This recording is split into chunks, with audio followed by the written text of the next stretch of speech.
저번 주에 7장을 봤는데 하나님 앞에서 강팍해진 그리고 교만해진 그 파라오는 재앙을 보고도, 그죠? 무슨 재앙이 있었죠? 나일강이 피로 변하는 그 재앙을 보고도 모세의 요구를 듣지 않았었어요. 그죠? 그래서 7장은 막대기가 뱀이 되는 기적을 주님이 보여주셨고, 또 이집트가 섬겼던 그 나일강의 신 하피를 치셨던 그것을 우리가 봤단 말이에요. 이전에 파라오를 보면 히브리인들에게 아이가 태어나면은 그 아이를 나일강에 던져서 버리라고 그랬잖아요. 죽이라고 그랬잖아요. 그죠? 그래서 이전에 파라오는 나일강을 섬기면서 이스라엘 아이들을, 그 아이들이 태어나면은 그 나일강에 던져서 죽였단 말이에요. 근데 그 일이 무슨 일이냐면 나일강 하피신에게 아이들을 제물로 드린 거나 마찬가지였어요. 그 나일강 하피를 섬기면서 히브리 아이들을 그 나일강에 던져 죽이는 일, 그것은 제물로 바치는 일이었단 말이에요. 그래서 하나님은 아이들의 복수를 위해서라도 그 나일강을 피로 만드신 것이에요. 이 출애굽기 8장을 우리가 이제 볼 것인데, 전체 문맥을 보면 이집트에 내리는 그 하나님의 본격적인 재앙을 기록해주고 있습니다. 그 이집트에 내린 두 번째 재앙이 뭐냐면 개구리 떼 재앙이에요. 이것은 1절에서 5절까지 보시면 나와 있고요. 그래도 듣지 않아요, 파라오가. 그래서 이의 재앙이 내려집니다. 이가 뭔지 아시나요? 혹시 우리 몸에 이가 있었던 적 있으셨나요? 그 세대죠, 우리는. 그죠? 저도 예전에 머리에 이가 많아가지고 미용실에 머리를 자르러 갔었는데 그 아줌마가 막 놀래가지고 다른 데로 가면 안 되냐고 그런 적이 있었어요. 어쨌든 이의 재앙이 내려져요. 16절에서 19절까지 내용을 보면, 그러다가 마침내 네 번째 재앙인 파리떼 재앙이 이제 몰려오니까 파라오는 모세의 요구를 허락하게 됩니다, 결국. 하지만 모세의 기도로 그 파리떼가 물러나지만 파라오는 약속을 다시 저버려요. 그리고 백성을 보내지 않는 그 내용이 20절에서 32절까지 기록되어 있습니다. 이렇게 정말 파라오는 완악하고 이기적이고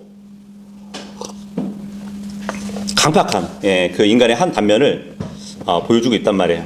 그래서 이 본장에 나타난 파라오의 강팍함과 또 재앙의 악순환이 하나님의 권능을 더욱 강조하는 그 의도로 담고 있다는 것을 또 우리가 살펴볼 것입니다. 다 피셨으면 1절에서 4절까지 같이 읽도록 하겠습니다. 1절에서 4절이요. 시작. 주께서 모세에게 이르시되 너는 파라오에게 가서 그에게 말하기를 주가 이같이 말하노라. 내 백성을 가게 하여 그들이 나를 섬기게 하라. 만일 그들이 가는 것을 네가 거부하면 보라, 내가 개구리로 너의 온 지경을 치리라. 강이 개구리를 넘치게 내리니 그것들이 올라와서 네 집과 네 침실과 네 침상 위와 네 신하들의 집 안에서와 네 백성 위에서와 네 화덕 안에 그리고 네 빵 반죽 그릇에 들어가리라. 개구리들이 너와 네 백성과 네 모든 신하들 위에 올라오리라 하라. 하나님께서 이집트의 물들을 치신 후에 이제 7일이 지나가지고 모세는 다시 파라오에게 나아갔던 것이에요. 근데 하나님은 변함없이 이제 모세에게 이스라엘 자손을 이집트에서 내어 보내라는 그 말씀을 파라오에게 전하라고 하셨습니다. 그러니까 이스라엘은 당연히 하나님의 백성이잖아요. 그래서 하나님을 섬기는 것이 너무 마땅하다는 것을 파라오에게 재차 알리라고 그렇게 말씀을 하셨던 것이에요. 그래서 모세는 두 번째 재앙에 대해서 하나님으로부터 또 명령을 받았습니다. 첫 번째 재앙과 마찬가지로 이번의 것도 자연적으로 우연히 발생한 사건으로 취급되지 않기 위해서 미리 파라오에게 알린 것이에요. 그렇잖아요. 이제 개구리들을 풍성히 낼 것인데 미리 말을 해야 이게 기적이잖아요, 그죠? 나중에 개구리들이 막 몰려오는데 모세가 하나님이 이렇게 해주신 거다 하면은 안 믿을 거 아니에요. 예, 그래서 미리 이렇게 얘기를 하고 재앙이 있을 것이라고 전하라고 하셨습니다. 그래서 이 두 번째 재앙은 개구리 재앙이었어요. 이 개구리라는 이 말이 이제 히브리어 보면은 뛰어오르다. 예. 개구리는 펄쩍펄쩍 뛰잖아요, 그죠? 그리고 울다라는 동사에서 나왔어요. 개굴개굴 울잖아요, 그죠? 예. 뛰어오르다, 울다라는 뜻의 동사, 차파르에서 온 말인데, 이 나일강은 정기적으로 이제 6월에서 10월이 되잖아요. 그러면은 물이 범람하는 시기예요, 그때가. 그렇게 되면 이제 물이 범람하면서 물이 빠지게 되고 12월 중순에 돼가지고는 그 나일 강변에 이제 비옥한 토양이 형성되거든요. 물이 넘치니까 그 물로 인해 가지고 땅이 비옥하게 된단 말이에요. 예, 그때 개구리들이 기어 올라오는 그런 일들이 있었어요. 그래서 이집트인들은 이 비옥한 땅에 개구리들이 올라오는 것을 보고 그 개구리를 풍요와 다산의 상징으로 신으로 섬겼던 것이에요. 예. 그래서 이제 헤카 또는 이제 헤크트라는 이름을 가진 개구리 모양을 한 그 여신상을 숭배했었습니다. 5절에서 7절까지 읽어볼게요. 시작. 또 주께서 모세에게 말씀하시되 아론에게 이르기를 네 막대기를 잡고 네 손을 시내와 강과 연못들 위로 내밀어 개구리들이 이집트 땅에 올라오게 하라 할지니라 하시더라. 이에 아론이 이집트의 물로 위로 자기 팔을 내미니 개구리들이 올라와 이집트 땅을 덮었더라. 마술사들도 자기들의 마술로 그와 같이 행하여 이집트 땅 위에 개구리를 내었더라. 예. 금방 말씀드렸다시피 보통 12월 중순에는 개구리들이 올라온다고 그랬잖아요. 예. 아마도 주님은 개구리가 출몰하는 그 시기와 다른 계절에 개구리들을 풍성히 냈을 것이에요. 그죠? 그래야 이적이 되잖아요. 3절에 보면 주님은 강에서 개구리들을 풍성히 낸다고 말씀을 하고 있어요. 이 말씀은 이미 강에 있는 개구리들을 다 몰아냈다는 것으로 보기보다는 주님은 개구리들을 강으로부터 창조하셨다고 볼 수도 있거든요. 창세기 1장 20절에 가서 보면 그런 말씀이 있잖아요. 창세기 1장 20절에 보면 또 하나님께서 이르시되 물들은 생명이 있어 움직이는 피조물과 이렇게 말씀을 하고 있죠. 그러니까 움직이는 피조물을 내라고 그 말씀을 하시잖아요. 그렇죠? 물들에서 움직이는 피조물을 내라 그 말씀을 하셨던 것처럼 강에서 개구리들을 올라오게 하셨다는 것, 풍성히 냈다고 하시는 것은 그 개구리들을 강으로부터 창조하셨다고 우리가 또 볼 수 있어요. 어쨌든 주님은 이집트인들에게 신성시 되던 그 동물 개구리들을 저주와 고민거리로 바꿔버리셨습니다. 이집트에서 섬겼던 그 다산의 신, 풍요의 신, 그 개구리 종교가 굉장히 이제 허탄하게 주님이 만들어 버리시고 무력하다는 것을 보여주고 계신다고 볼 수 있어요. 이 본문 5절에 또 보니까 이 풍성한 개구리들이 이집트 땅으로 올라왔대요. 근데 개구리들은 원래 늪지대나 이제 물가에서 이렇게 서식을 하잖아요. 그죠? 근데 풍성한 개구리가 계속 땅 위로 이렇게 올라와서 사람들의 거주지까지 들어오게 된 것이에요. 이것은 단순한 현상이 아닌 것이에요. 그죠? 하나님의 초자연적인 이적으로밖에 볼 수가 없는 것입니다. 그리고 이 풍성한 개구리들은 6절에 따르면 이집트 땅을 덮었대요. 어느 정도 많으면 이집트 땅을 덮었다고 합니다. 계시록에 보잖아요. 계시록에 보면은 부정한 영을 이렇게 표현할 때 보면은 개구리로 표현을 해요. 부정한 영을. 그래서 이 풍성한 개구리들이 이집트 땅을 덮었을 때는 사람들이 사는 그 거주지까지 들어와 가지고 마치 더러운 벌레들이 막 한꺼번에 이렇게 떼를 이뤄 가지고 굶실대는 것처럼 그러한 현상이 지금 있게 된 것이에요. 이집트 온 땅에 이 징그러운 개구리 동물들이 가득해가지고 정말 그 개구리들을 밟지 않고서는 다닐 수 없는 그 거리가 되었을 거라고 또 보여지거든요. 막 현관 층계뿐만 아니라 집안까지 막 침입해가지고 침실에 있는 그 침대까지 막 차지하고 있는 것을 보고 사람들이 아주 기겁했을 것 같아요. 그죠? 거기다가 굉장히 개구리가 이게 개굴개굴 울 때 굉장히 그것도 음산해 보이지 않나요? 그 울음소리가? 그런 울음소리를 들어야 되잖아요. 그리고 사방에 그 불쾌한 개구리들만 보인다고 생각해봐요. 계속 그 개구리들과 접촉해야 되고, 또 만져보면은 차갑고 좀 끈적끈적 하잖아요. 또 개구리가, 그죠? 굉장히 혐오감을 느꼈을 것이에요. 아마 사람들 정신도 이상하게 만들지 않았을까? 그렇게 보여집니다. 이 7절에 보니까 이 거짓 속임수를 행했던 마술사들도 이 초자연적인 마술인지 모르겠지만 그 능력으로 약간의 개구리들을 물에서 땅으로 올라오게 만들었다고 얘기를 하는데, 과연 뭐 이게 초자연적인 마술로 올라오게 한 것인지 아니면 아론의 행위로 인해 가지고 개구리들이 생겨난 것을 가지고 우리가 마술로 한 것이라고 이렇게 우겼는지 그건 잘 모르겠어요. 뭐 그게 중요한 게 아니었죠. 지금 개구리가 온 이집트를 덮고 있는데 너무 가득해가지고 골치가 아픈데 오히려 개구리들을 더 늘려만 놨어요. 마술사들이. 그들이 만약에 행했다면, 그죠? 근데 지금 절실히 요구되는 게 뭐냐면 이 개구리들이 없어져야 되는 거잖아요. 그죠? 마술사들이 똑같이 만들기보다는 아론으로 인해 가지고 풍성이 올라온 그 개구리들을 없애는 마술을 했어야 되는 것이었단 말이에요. 하지만 개구리를 제거하는 작업에 있어서는 속수무책이었던 것이에요. 그래서 여기서 이제 이집트 마술사들의 한계와 또 무능력이 절실히 보여줄 뿐입니다. 8절에서 10절까지입니다. 읽겠습니다. 시작. 그때 파라오가 모세와 아론을 불러 이르되 주께 간구하여 그분께서 나와 내 백성에게서 개구리들을 제거하게 하라. 그러면 내가 그 백성을 가게 하리니 그들이 주께 희생물을 드릴 것이니라 하더라.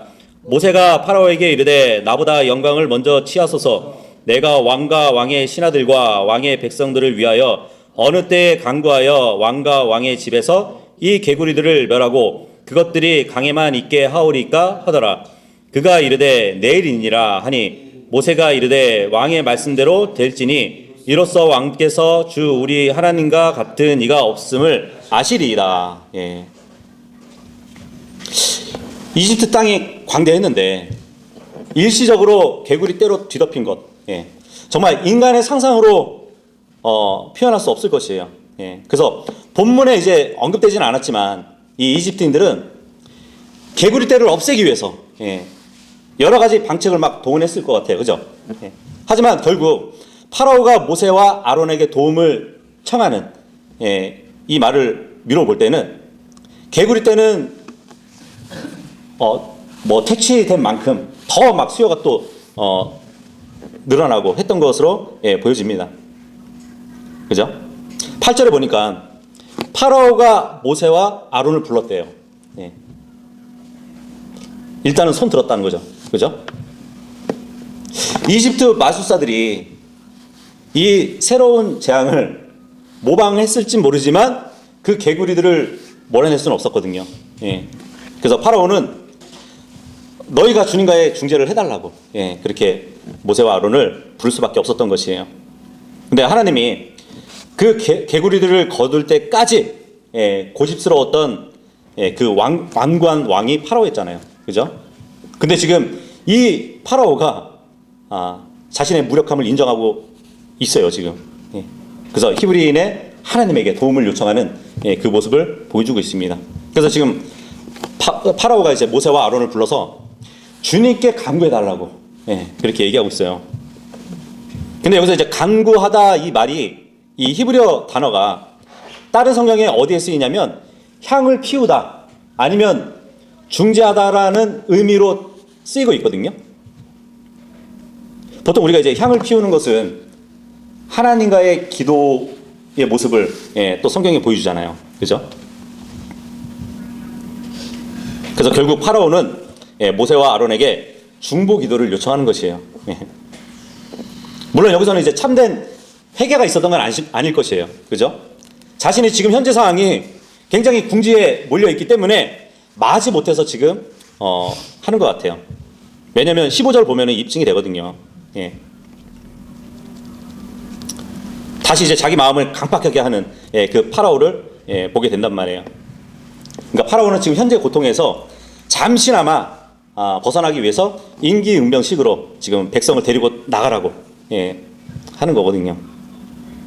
어쨌든 파라오가 그 완강했던 파라오가 긍정적으로 지금 언급되는 것은 굉장히 이제 주목할 만한데 파라오가 여기까지 되게 된 것은 어떻게 보면 신하들의 강복한 그 조언이 있었을 수도 있어요. 아무래도 안 되겠습니다. 그리고 이집트 백성들의 그 울부짖음이 크게 영향을 또 미쳤을 것이에요. 그죠? 도저히 우리 개구리 때문에 못 살겠습니다 하면서 그 파라오는 그 신하들과 백성들의 반응에 따라서 할 수 없이 지금 모세와 아론의 말을 들어주려고 하는 것처럼 지금 보여주고 있단 말이야. 여기 9절에 보니까 모세가 이제 파라오에게 그렇게 얘기하거든요. 나보다 영광을 먼저 취하소서 그러거든요. 이게 무슨 말일까요? 뭐 여러 가지 해석이 있더라고요. 근데 그 해석 중에 한 가지가 뭐냐면 나보다 먼저 영광을 취하소서, 이것은 관용적인 언어로 봐야 되는데 내가 왕의 뜻대로 할 테니까 나에게도 명예와 영광을 돌려주시오, 이런 뜻이 있다고 합니다. 쉽게 말하면 우리 위민합시다. 알죠? 우리 위민합시다. 그와 같은 말이라고 얘기를 하더라고요. 그러면서 어쨌든 파라오가 지금 굴복을 하는 그 모습을 보여주니까 모세가 자, 그렇다면 어느 때 이 개구리들을 강으로 다시 돌려보낼까요? 그래서 그렇게 파라오한테 얘기하거든요. 어느 때에, 그러니까 언제든지 개구리들을 몰아낼 수 있다는 그 말을 하고 있단 말이에요. 말해보시라고. 근데 지금 파라오가 대답을 하죠. 모세의 말에 내일 내일 개구리들을 멸하고 강으로 보내라고. 왜 하필 지금이라고 하지 않을까요? 그죠? 지금 당장 해달라고 그렇게 얘기를 안 한단 말이에요. 하루의 간격을 지금 두고 있거든요. 모르겠어요. 하루 정도 기간을 두면 자연적으로 개구리들이 돌아가지 않을까, 그런 생각이 있었는지 모르겠습니다. 그러니까 일말의 희망을 가지고 지금 당장 없애주라고 그렇게 얘기 안 하고 내일 없애달라고 그렇게 하는 것을 볼 수 있어요. 그러니까 백성들을 보내라 그렇게 말은 했지만 100% 언행 일치가 안 되는 것을 우리는 지금 보고 있는 것이에요. 11절에서 15절까지입니다. 시작. 개구리들이 왕과 왕의 집과 왕의 신하들과 왕의 백성에게서 떠나 강에만 있으리이다 하더라. 모세와 아론이 파라오에게 떠나가서 그분께서 파라오에게 내리신 개구리들로 인해 모세가 주께 부르짖더라. 주께서 모세의 말대로 행하시니 개구리들이 집과 마을과 들에서 나와 죽었더라. 이에 그들이 그것들을 함께 모아 무더기로 쌓으니 땅이 악취로 내었더라. 그러나 한숨 돌리게 된 것을 파라오가 보았을 때에 그가 자기 마음을 강팍하게 하여 그들에게서 귀를 기울이지 아니하였으니 주께서 말씀하신 것 같았더라. 이집트 땅을 덮었던 그 개구리들이 막 죽어나가요. 그걸 막 무더기로 쌓아요. 엄청난 일이에요. 이게 우리가 지금 글로만 보지만 그때 상황을 상상한다면은 엄청난 거예요. 그죠? 냄새도 엄청 났겠죠. 며칠 놔두면 막 썩는 냄새가 엄청 났을 것이에요. 어쨌든 하나님께서는 지금 모세의 부르짖음을 들으시고 일시에 개구리가 제거되는 그 모습을 보게 됩니다. 그래서 개구리 재앙이 결코 자연적인 현상이 아니라는 것을 또 보여주는 것인데, 하나님의 재앙이라는 것을 확실히 입증해 보여주고 있는 것이에요. 여기 14절에 보니까 이 개구리, 죽은 개구리들을 무더기로 쌓았대요. 무더기로 쌓았다, 이 말이 그 히브리인들이 이제 그 어떤 물량을 이렇게 재는 단위로 호멜이라는 말을 쓰거든요. 호멜. 이 호멜이 이제 가장 큰 물량을 뜻하는 말인데, 그 말이 여기서 이제 유래가 된 것이에요. 죽은 개구리들이 수없이 많았다는 것을 지금 보여주고 있는데, 그 엄청난 개구리 수가 악취를 풍긴다고 생각해봐요. 그동안의 이집트 백성들은 이 개구리를 풍요와 자신의 신으로 섬겼는데, 이 이집트의 우상 종교가 얼마나 어리석고 또 그것이 하나님 앞에 얼마나 악취를 풍기는 것인지 주님이 보여주고 계신 것이에요. 자, 이렇게 만들어 버리셨는데 15절에 보니까 파라오가 한숨을 돌리게 되었을 때 자기 마음을 강팍하게 했대요. 시간이 좀 주어지니까 이제 파라오의 반역의 정신이 다시 되살아난 것이에요. 최근에 있었던 그 재앙이 그 재앙의 위험이 없어졌다고 생각한 그때에 다시 이전에 강팍했던 그 마음으로 돌아가게 된 것이에요. 더 이상의 재앙을 염려할 필요가 없다고 생각을 했던 것이죠. 그래서 파라오는 모세와 아론의 약속을 다시 깨트려 버리는 그 모습을 볼 수 있습니다. 그러니까 파라오는 순간을 넘기기 위해서 임기응변식으로 둘러댔던 것이에요. 그래서 정말 주님을 바로 알지 못한 사람에게는 참 해결한 없는 것이에요. 그죠? 주님이 누구간데 그렇게 얘기했던 파라오였잖아요. 그래서 참된 회개를 하기 위해서는 주님을 바로 알아야 되는 것이에요. 어떻게 보면 이 파라오는 주님의 긍휼하심을 오히려 악용을 하고 있는 것입니다. 그죠? 결국 심판을 또 자초하게 된 것이에요. 그래서 15절 끝에 보면은 그런 말씀을 하시잖아요. 주께서 말씀하신 것과 같았더라. 주님은 이미 모세에게 말씀하셨거든요. 그 재앙을 보내더라도 내 백성을 보내지 않을 거야. 미리 말씀하신 대로 지금 이루어진 것이에요. 16절에서 19절까지 읽겠습니다. 시작. 주께서 모세에게 이르시되 아론에게 말하기를 네 막대기를 내밀어 땅에 티끌을 치라. 그것이 이집트의 온 땅에서 이가 되리라 하라 하시더라. 그들이 그렇게 행하였더라. 이는 아론이 막대기를 잡고 손을 내밀어 땅에 티끌을 치니 그것이 사람과 짐승 안에서 이가 되었기 때문이더라. 땅의 티끌이 이집트의 온 땅에서 이가 되었더라.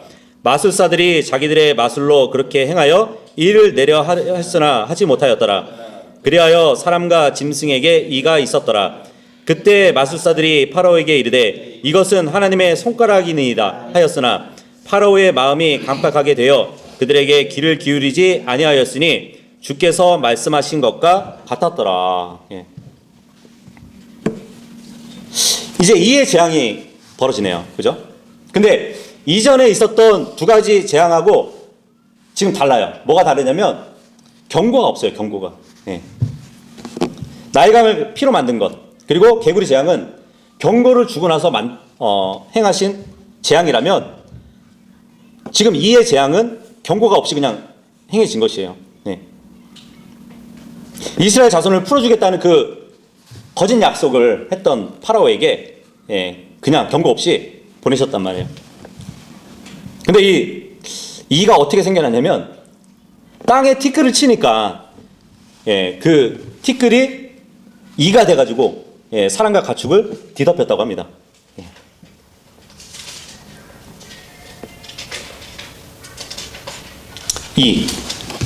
그 시편 105편 31절에 보면은 그분께서 말씀하신즉 여러 종류의 파리가 오며 그들의 온 지역에 이들이 왔더라, 이 말씀을 하고 있어요.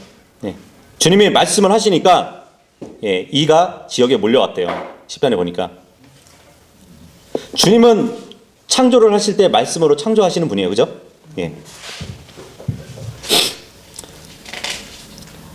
뭐 이제 다른 성서들은 뭐 이것을 뭐 모기 아니면은 빈대로 이렇게 번역을 해놨어요. 근데 랍비 문서, 그러니까 뭐 탈무드나 요세푸스의 그 역사책에 보면은 킹제임스 성경과 같이 이로 이렇게 번역이 되어 있습니다.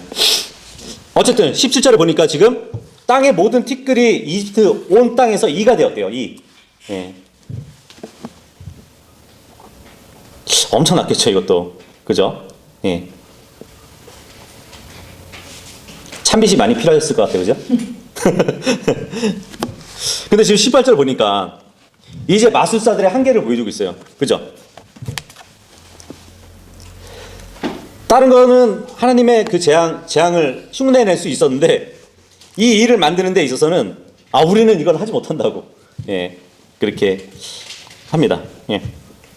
그러니까 마술사들도 결국은 어떻게 보면 사탄의 역사로 그동안에 주님을 흉내냈는지는 모르겠지만 어쨌든 하나님의 통치하에 있다는 것을 또 보여주는 것이에요. 그죠? 하나님의 창조를 흉내내지 못한 것을 볼 수 있는데 지금까지 마술사들은 그 모세와 아론을 대항하는 그 일에 있어서 모방하는 일을 주님이 허락하셨지만 지금의 만큼에서는 모방하는 일을 막으셨다고 중단하셨다고 또 보여지기도 합니다. 그런데 지금 하나님이 티끌을 쳐가지고 일을 만들었단 말이에요. 이 티가 영어로 뭐죠? 티끌? 더스트잖아요. 더스트. 그죠? 사람을 만드는 재료가 더스트예요. 네. 흙으로 사람을 만들었잖아요. 주님이. 그죠? 근데 그 흙이 바람에 날리면은 뭐가 되죠? 먼지가 되죠. 먼지. 시편 103편 14절 한번 보도록 할게요. 이는 그분께서 우리의 구조를 아시며 그분께서 우리가 흙먼지임을 기억하시기 때문이라. 사람을 흙으로 만드셨던 것처럼 우리는 흙먼지로 만들어진 거예요. 그리고 104편 29절에도 보면 주께서 주의 얼굴을 숨기시면 그것들이 괴로워하고 주께서 그들의 숨을 거두가시면 그것들이 죽어 자기들의 흙먼지로 돌아갑니다. 이 말씀을 하고 있어요. 사람이 죽으면 흙먼지로 돌아간대요. 너는 흙으로 만들어졌기 때문에 다시 흙으로 돌아갈 것이라고. 그죠? 근데 이 흙이라는 더스트, 이것이 지금 출애굽기 8장에 쓰여진 티끌이란 말이에요. 그 티끌을 물하고 이렇게 섞으면 뭐가 되죠? 진흙이 돼요. 진흙. 그래서 진흙으로 사람을 만드셨단 말이에요. 하나님이 인간을 창조하실 때 흙으로 만드셨던 그 일처럼 티끌을 지금 사용해가지고 일을 만들었단 말이에요. 근데 이것은 마술사들도 흉내낼 수 없는 것이에요.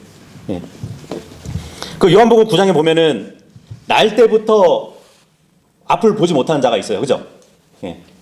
근데 주님이 그 눈을 고쳐주실 때 어떠한 행동을 하신지 아세요? 흙을 딱 모아가지고 침을 뱉으세요. 침을 뱉어가지고 이겨요. 진흙을 만드신단 말이에요. 그리고 눈 부위에다가 이렇게 발라주시거든요. 그랬더니 사람이 앞을 보게 돼요. 생각해보세요. 흙으로 사람을 창조했던 것처럼 그 사람의 눈을 창조해 주신 거예요. 아마 그 사람은 날 때부터 보지 못했다는 것보다는 날 때부터 눈이 없던 사람일 수도 있어요. 자, 그런데 이제 그 마술사들이 뭐라고 지금 파라오한테 얘기하나 보세요.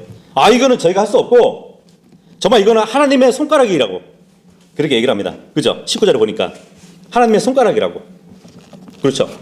시편 8편에 보면은 이 하늘을 뭘로 만드셨다고 그러죠? 하나님의 손가락으로 지으셨대요.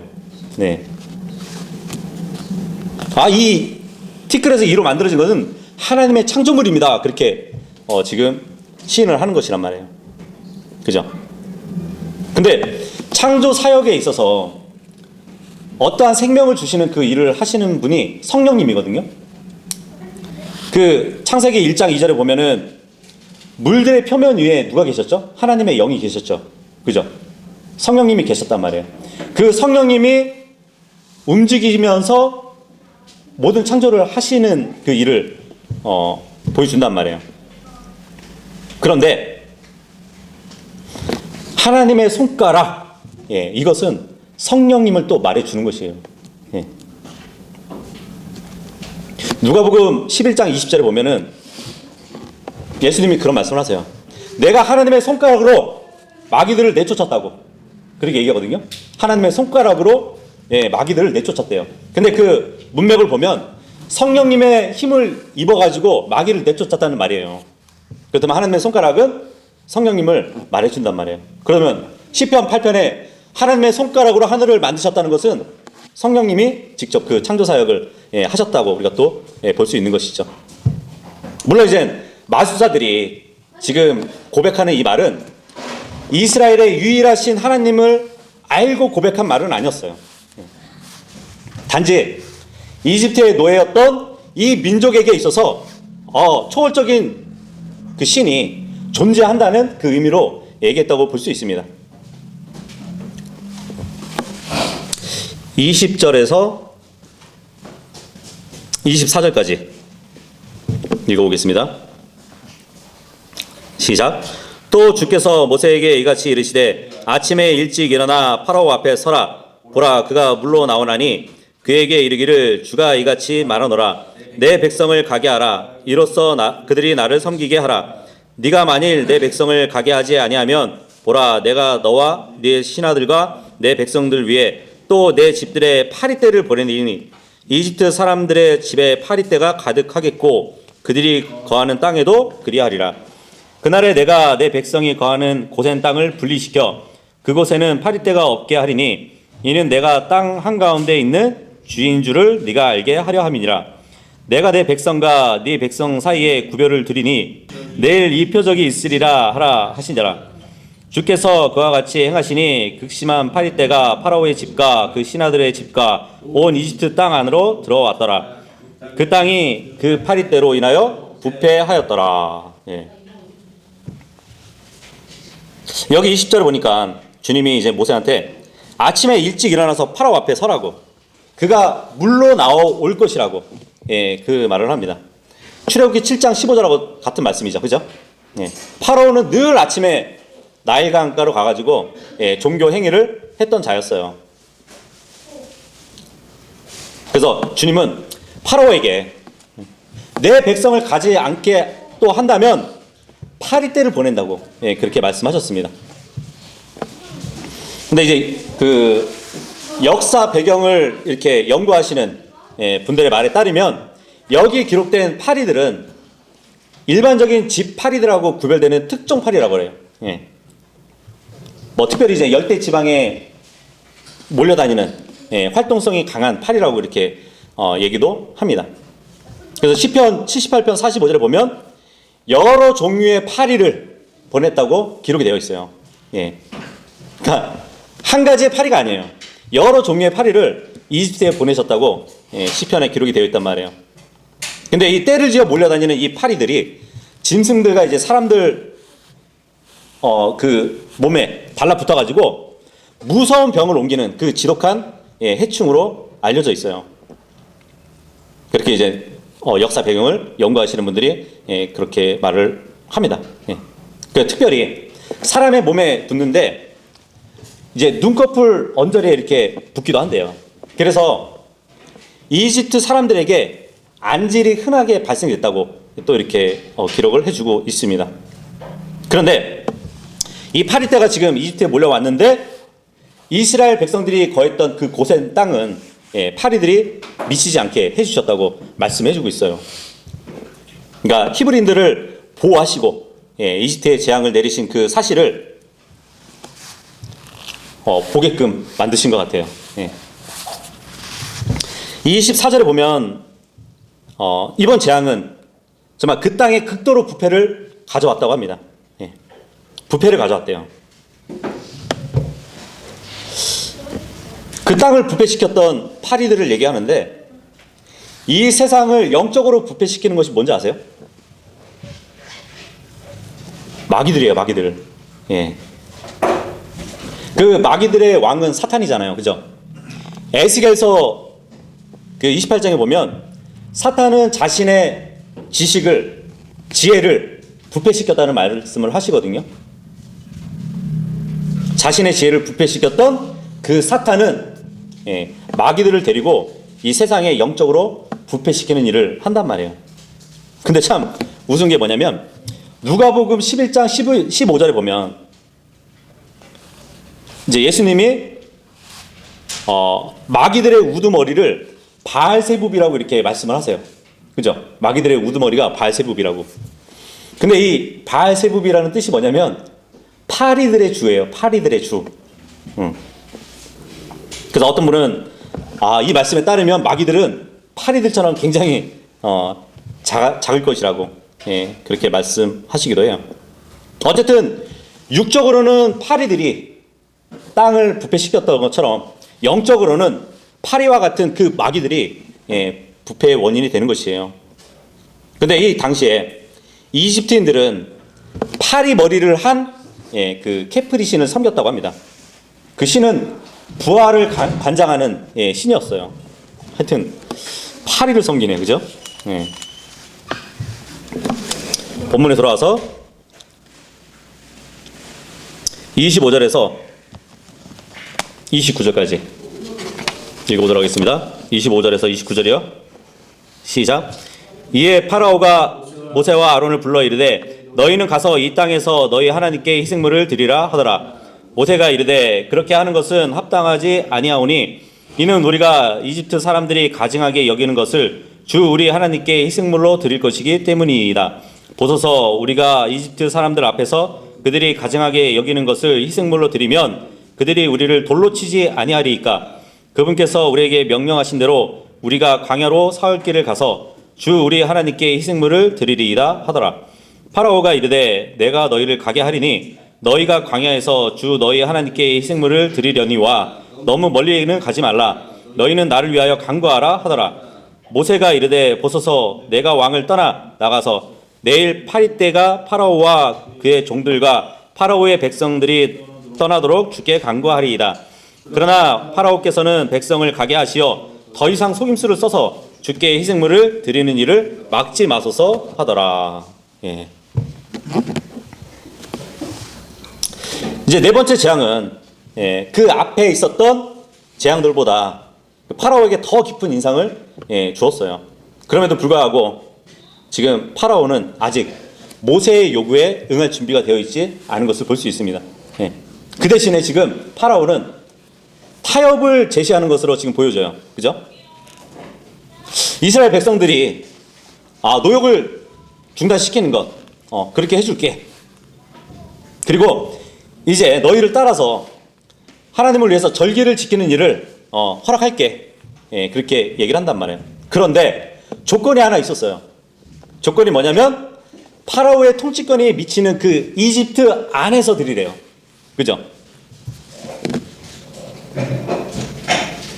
어떻게 보면은 파라오가 재앙을 당하면서도 끝까지 놓아주지 않는 그 완강한 마음을 지금 보여주고 있는 것 같아요.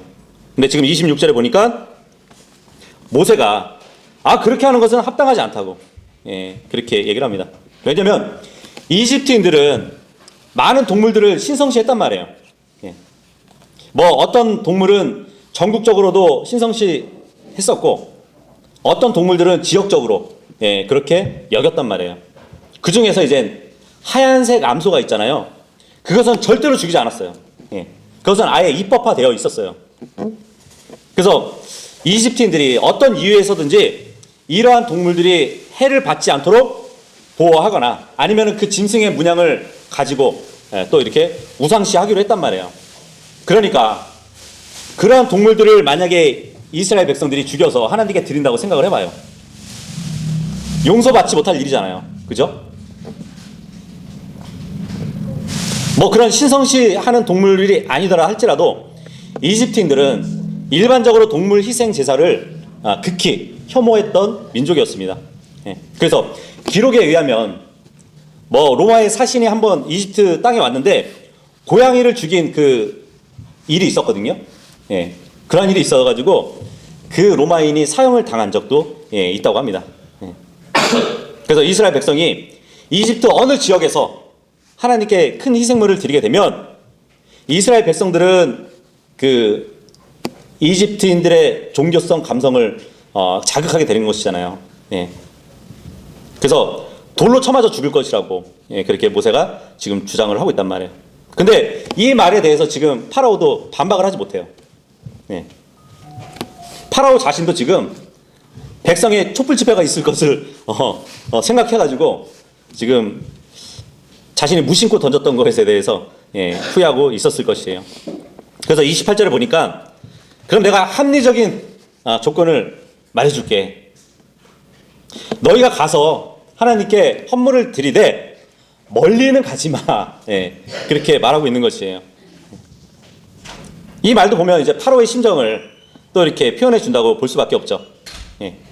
지금 파리 때 재앙에 못 이겨가지고 이 땅에서라는 단서를 지금 붙여가지고 예, 모세에게 요구하고 있는 것이에요. 예.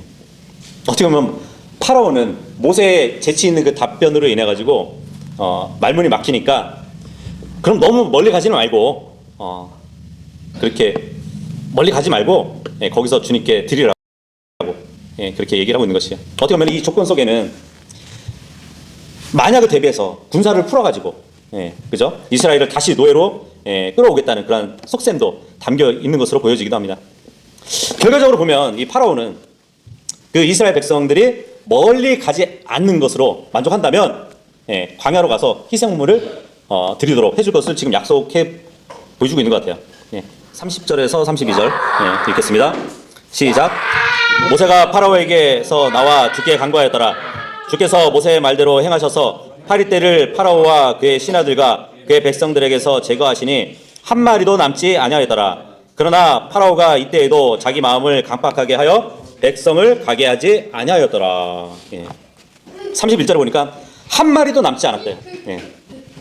하나님의 이적으로 나타났던 그 파리 떼가 전부 순식간에 완전히 제거된 것을 예, 말씀해 주고 있습니다. 그러니까 엄청난 파리떼가 나타난 것도 초자연적인 일이지만 순식간에 사라진 것도 예, 하나님의 초자연적인 예, 그 능력을 보여주고 있는 것이죠. 우리가 이제 그 지금 8장을 전체 이렇게 봤는데 이 파라오를 보니까 우리의 신앙생활과 이렇게 접목해서 보면은 우리의 신앙생활을 방해하는 예, 그 사탄의 유형을 또 보여주기도 하거든요. 하나님의 백성을 보내달라, 우리가 주님을 섬기게 해달라 했을 때 이 파라오가 한 말들을 한번 생각해 보세요. 8절 9절 보면은 파라오는 하루 뒤에 주께 희생물을 드리라고 떠나라고 예, 그렇게 얘기하거든요. 사탄은 우리에게 속삭일 거예요. 하루만 더 너희 정력을 더 채우고 오늘 마지막이야. 오늘 하루만 더 즐기다가 주님을 섬기라고 예, 그런 속삭임이 있지 않을까. 그리고 15절에 보면 파라오는 한숨을 돌리게 되었을 때 자기 마음을 강팍하게 했대요. 예. 그래서 우리들도 시간이 많으면은 오히려 주님을 섬기는 시간으로 할애하지 않아요. 그죠? 시간이 많으면 오히려 그 시간을 정욕에 쓰이려고 하지 않나요? 시간을 즐겨. 너희가 있는 그 여유, 죄의 상상을 한번 더 해보라고 네, 그렇게 방해를 할 것이에요. 그리고 24절 25절 보니까 하나님께 희생물을 드리라고 그렇게 얘기를 하고 있긴 하거든요. 근데 어디서 드리냐면 이 땅에서 드리래. 이 땅에서 네. 이 땅에서 희생물을 드리라고. 아니 꼭 교회를 가야 돼? 어디든지 하나님 계시니까 일단 이 세상에서 즐길 거 즐기고 그렇게 하라고. 또 28절에 보니까 너무 멀리는 가지 마. 그리고 너희는 나를 위해서 간구해 줘. 그렇게 파라오가 얘기한단 말이에요. 아유, 하나님께 너무 빠지지 말어. 그리고 나도 하나님 믿어. 근데 너무 빠지지는 마. 파라오의 말이 참 하나님을 섬기려 하는 그리스도인들에게 있어서 방해의 속삭임으로 이렇게 보여지기도 합니다. 이러한 유혹에서도 굳굳하게 믿음을 유지할 수 있는 모두가 될 수 있기를 바라겠습니다.